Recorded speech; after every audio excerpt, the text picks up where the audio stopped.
Hello, and welcome once again to Know Before You Go, a program of the Dominican Central Province of St. Albert the Great that allows us to take a look ahead at the upcoming weekend's readings. I am Father Jim Marchionda, Provincial of the Chicago Dominicans, and I am so happy to be with you as we celebrate Easter Sunday 2020.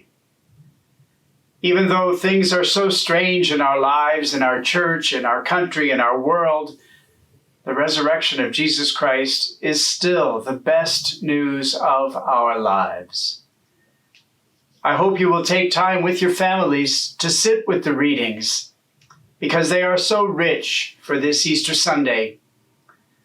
The first reading is from the Acts of the Apostles and is an example of Peter giving strong testimony to the resurrection of Jesus Christ and the meaning of that resurrection in his life, in his hearers' lives, and in our lives. Powerful preaching by Peter, who just a few days before on Good Friday denied Jesus 3 times. Sit with that reading. Sit with what it might mean for you as you read Peter's transformation from fear to great boldness in preaching Jesus Christ. For a second reading, the church always offers us an option, either St. Paul's letter to the Colossians or St. Paul's first letter to the Corinthians. In the Colossians reading, it simply challenges the hearers to remain with what is above, consider ourselves as part of what is above. In other words, to transcend so much of what is going on in our life today. Realize that we are part of the above of God in Jesus Christ. The other optional second reading is from St. Paul's first letter to the Corinthians, and I've always enjoyed this, and it's the one that I usually choose because it says, "Put off the old yeast and put on the new." We are at a time for putting off, shedding the old, and taking upon ourselves the new life that we need to be new life ourselves. I love Paul's letter to the Corinthians. Finally, we have the Gospel of John. This year's Gospel account of John is mysterious because it leaves us with an empty tomb. It doesn't leave us with a glorious appearance of the risen Lord. It leaves us with emptiness.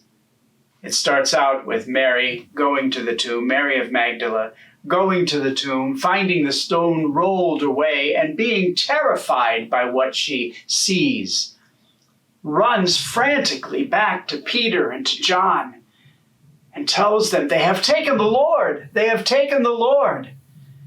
Peter and John set out, running toward the tomb. And you know the story. Peter's an old man. He can't run as fast as John. John gets there first, but out of respect waits for Peter to get there, who looks in and sees the emptiness, sees just the burial cloths laying there where once Jesus had lain.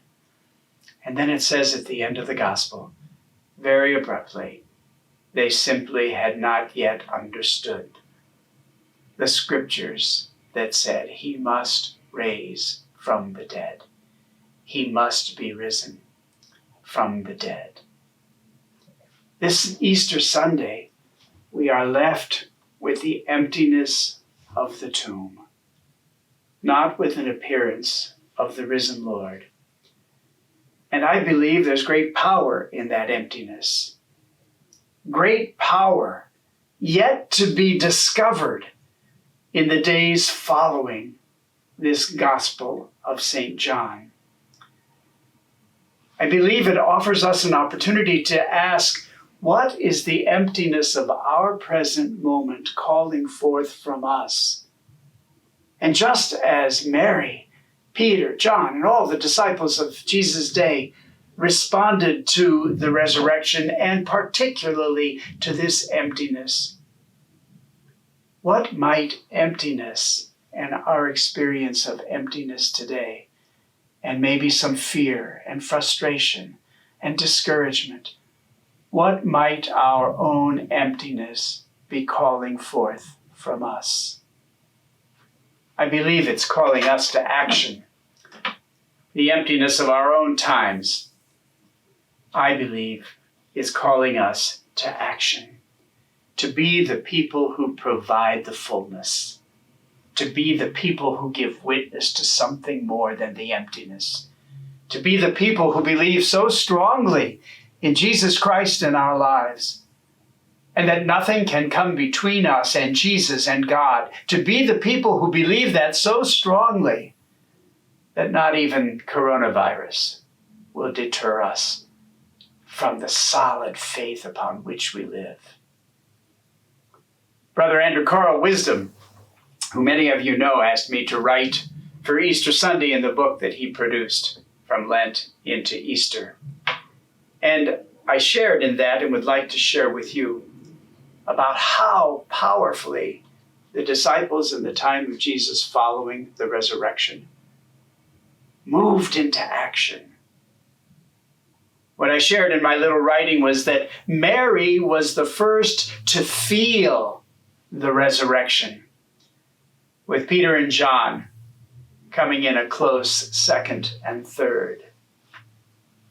With them and through them, the resurrection story was birthed, to be given flesh in the other readings of the day. Peter, formerly bumbling Peter, preaches with the tenacity of a scholar.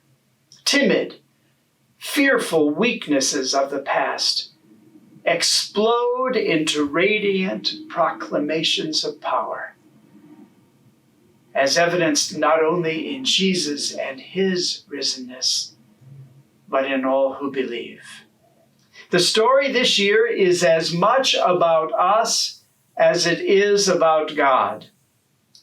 That's the glory of the story. Yes, that's the glory of the story. It is as much about us as it is about God. The Lord is risen. He is risen and indeed.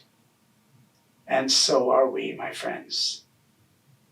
So are we. This Easter, as strange as it might seem without our being able to come together as family and friends, this Easter, the power of that story remains the foundation of our lives, the foundation of everything we believe. Let us use the emptiness of the tomb and the great glory that we know follows that emptiness. Let us use the emptiness of the tomb to address our own emptiness with faith, with love, with hope that is unflinching, even if we are confused and frightened. We are part of the story. We are part of the glory, no matter what we're going through. A blessed, blessed Easter to you and your loved ones.